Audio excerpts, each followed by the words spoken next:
Hello, welcome back to American Government. Today we're talking about Chapter 6 on civil rights. Let's get right to it. 3 points today. And we're going to talk about civil rights and what that means, what the term means, as opposed to, say, civil liberties. Second thing, we're going to be talking about race, class, and gender, which are the great dividing lines in US society, marking status and power, which are tightly held by those who enjoy the privileges defined by these dividing lines. I'll show you a chart in just a second here to illustrate that. Civil rights, I would say the third point, only advance through struggle. And every step forward has been met with backlash, efforts to deny, ignore, or retract civil rights in American history. We'll talk a bit about that. Think about the dividing lines in US history: race, class, gender, and sexuality here. In terms of race, you've got the divide in society that's fundamentally between white and non-white people. In terms of class, it's between the wealthy and the non-wealthy. In gender and sexuality, you've got on one side male and heterosexuality, and on the other side you've got female or gender in unspecific and non-heterosexual sexuality. Civil rights are the rights that come from the struggle to extend civil liberties to apply to all people in the society. Within American society, there are those dividing lines of race, class, and gender and sexuality. And people on the wrong side of those lines are the people who've been denied the full exercise of their rights to exist as a group under the US Constitution. That is, they are excluded oftentimes from society in various kinds of ways, denied jobs, denied equal pay, denied housing, denied various kinds of things like that. So civil rights is the effort to get the rights of those groups accepted and recognized and welcomed in this society so that all people will be equal, both in terms of how the law treats them and in terms of how the society as a whole treats people. So in these, thinking about civil rights, you should know the meaning of these three terms here: bias, prejudice, and discrimination. Bias is when we give disproportionate weight in favor or against something. This is oftentimes an unconscious process. Bias in itself you can be biased about anything. Yankees or Red Sox, Giants or Jets kind of a thing is one form of bias. Prejudice is when your feelings towards a person or a group member are based solely on that person or group as a group of people. That is, you assume that they have certain attributes, they have certain characteristics because they are members of a certain group. Third thing is discrimination. Discrimination is illegal in the United States. This is the treatment of an individual or group based on their actual or perceived membership in a certain group or social category. That is, if you act in a way that harms somebody based upon your perception that they are a member of a minority group or a sexual minority group, a racial minority group, whatever it might be, and you treat them differently and you treat them in a way that harms them, that is discrimination. There are two main types of discrimination, overt and covert. Overt is the sort of open and clear. The Ku Klux Klan burning a cross in the front lawn of an African American is overt discrimination. Covert is more the kind of discrimination that comes with the unequal pay, not giving promotions to people because of their membership in a group, not selling houses to people because of their membership in a certain group, things like that, that are kind of hidden and they're indirect oftentimes. There are a number of civil rights movements that have happened in the United States and are still going on for African Americans, Latino, Latina, women, Native Americans, LGBTQ, Americans with disability, which is some of the kinds of civil rights movements that the book talks about. I'll give you a little bit of background here. I'm not going to go into this in great detail, but there have been 4 periods of African American civil rights advancement in particular. That's what I'll focus on here. First of all is the period of Reconstruction, the period from the Civil War until 1877, the time when the 13th, 14th, and 15th Amendments were passed, added to the, ratified as part of the Constitution. But that led to African Americans being able to vote, run for office, get elected to office, do various kinds of things. But at the same time, there was this backlash that emerges there in terms of segregating them through black codes, Jim Crow laws, using lynching to terrorize and suppress the rights of African Americans, culminating in the 1896 Plessy v. Ferguson Supreme Court case, through which the Supreme Court declared that segregated facilities are lawful and okay as long as they are equal in quality. There's a doctrine that came to be known as separate but equal.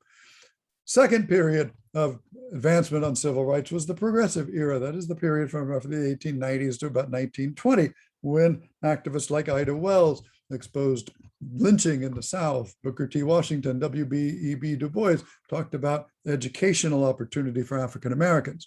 Groups like the NAACP, the National Association for the Advancement of Colored People, was formed in 1909 to fight in the courts and politically for the rights of colored people. World War I saw a great migration of labor from the South, particularly African Americans. About 6 million African Americans have migrated from the South during the First World War and the Second World War in particular, because of new opportunities there, and an opportunity to leave the farms, leave the plantation economies of the South, go to work in the industry of the northern cities. There's also a Harlem Renaissance, which was a flowering of African American culture based mostly in Harlem, New York, through writing, poetry, music, art, painting, sculpture, various kinds of things like that.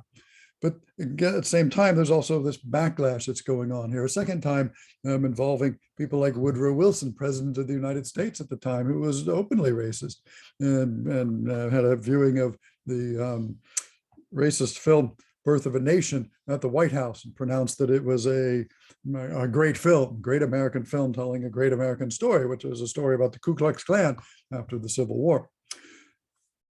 Segregation continued in the US military during World War I. So the African-American troops who enlisted in the military were used for more menial labor type of jobs, cooking, cleaning, sanitation, loading ships, doing various kinds of things like that, rather than fighting on the front lines. African-American troops that did fight on the front lines fought in the French army under French military leadership rather than American leadership. And then in the 1920s, there's again a kind of backlash. The Ku Klux Klan reemerges in the 1920s to oppose African-American rights and the rights of Catholics and other minority groups. And there's also a massive movement of nativism in the United States in the 20s as people rejected equal rights and immigration, tried to restrict immigration, and began to support various laws to continue segregation and inequality in the United States. Third major movement of American civil rights was post-World War II, the post-war movement here in the 1950s and 60s. This is the period associated with things like the Montgomery bus boycott, the Greensboro, North Carolina Woolworth sit-in, the Freedom Riders, and the Summer of Freedom, the work of Martin Luther King, the Southern Christian Leadership Council, and various groups like that. Also, this is a period when the Supreme Court, now a liberal Supreme Court, mostly appointed by Franklin Roosevelt, who were now nine men who were willing to reconsider America's policies on a number of issues. And one of the major cases that came from the Earl Warren Court was the Brown versus Topeka Board of Education case of 1954, which declared Plessy v. Ferguson's notion of separate but equal to be unconstitutional and required that states across the school districts across the country come up with a plan for desegregating public schools with all deliberate speed.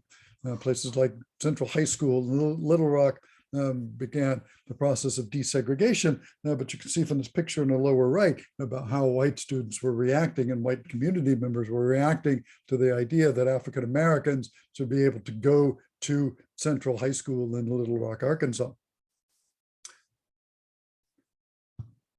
This third period also saw various political moves supported to some extent by John F. Kennedy, but particularly by Lyndon Baines Johnson. Johnson was Kennedy's vice president. When Kennedy was assassinated in 1963, Lyndon Johnson took up the call of civil rights. Lyndon Johnson was in a unique position in a lot of ways because he was from Texas, a southern state.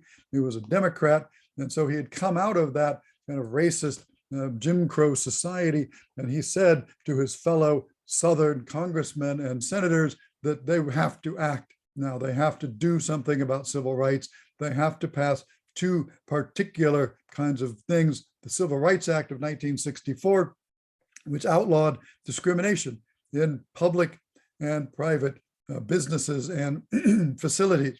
So it outlawed discrimination in hotels and motels, but also anything engaged in interstate commerce based on race, color, religion, sex, or national origin.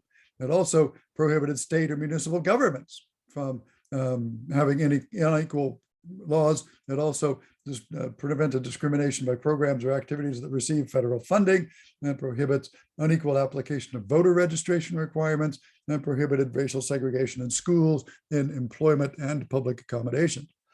You can see the vote down here and the bill of the Southern congressmen. 94% of them opposed the 1964 Civil Rights Act. Northern congressmen, 90% of them approved the Civil Rights Act of 1964. The Voting Rights Act of 1965 was the other major piece of legislation that Lyndon Johnson got through. This was a law that allowed the US government to get involved in forcing states and municipalities to adopt voting regulations and procedures that did not discriminate against people because of their race or other minority status. What this bill did was it gave the federal government the right to intervene and oversee elections. And it's happened in the South in particular, but also in some states in the North.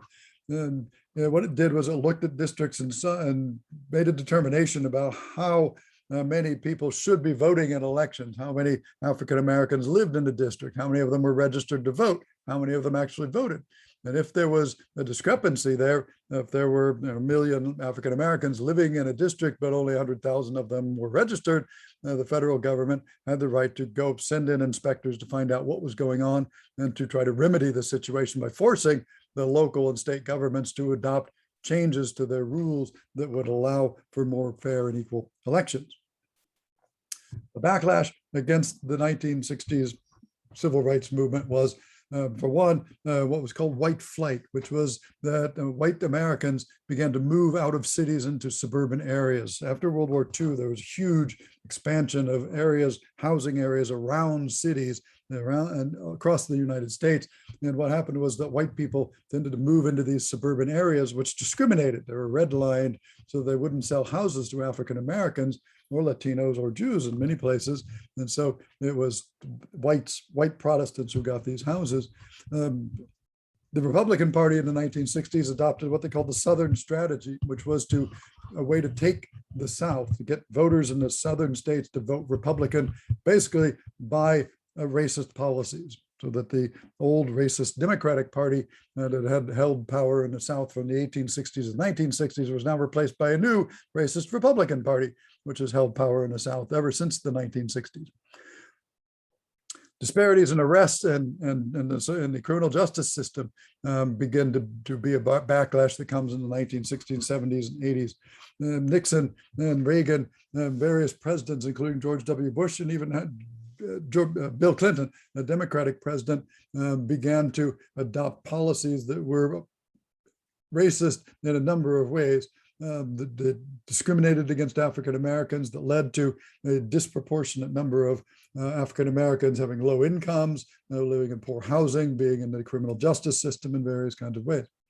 The fourth period of movement towards civil rights has been the more recent one, the Black Lives Matter movement in particular. Excuse me. It began 5-6 years ago with the 8 years ago, I'm sorry, with the killings of Trayvon Martin, Michael Brown, Eric Garner, which led to massive protests around the country and to the beginnings of an organization that put together protests and helped coordinate protests around the country, demanding changes in the laws, demanding changes in police practice, those kind of things. 2020 rather, George Floyd was killed in Minneapolis by police, murdered by a policeman who kneeled on his neck until he died. That led to somewhere between 15 and 26 million protesters going out in the streets around the world demanding changes in police practices in the US and around in their own countries as well, including what they call defunding the police, which isn't actually taking the money away from the police, but is rather demilitarizing the police, I would argue.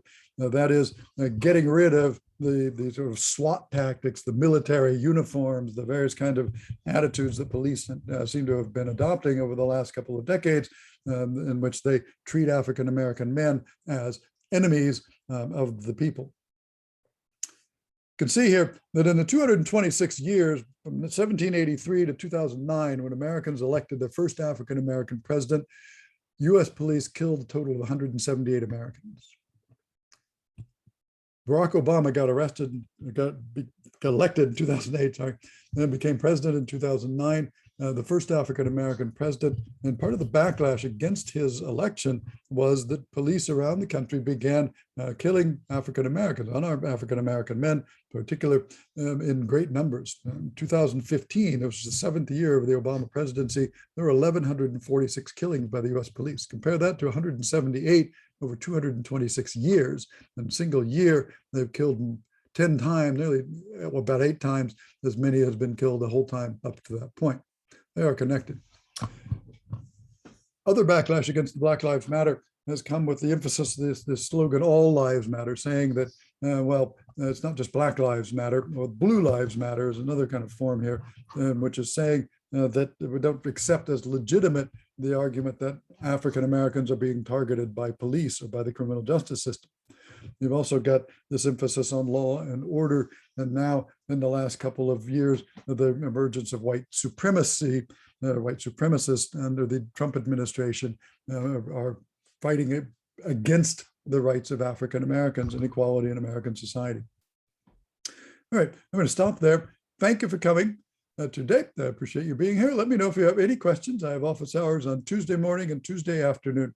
Otherwise, I will see you again soon. Take care.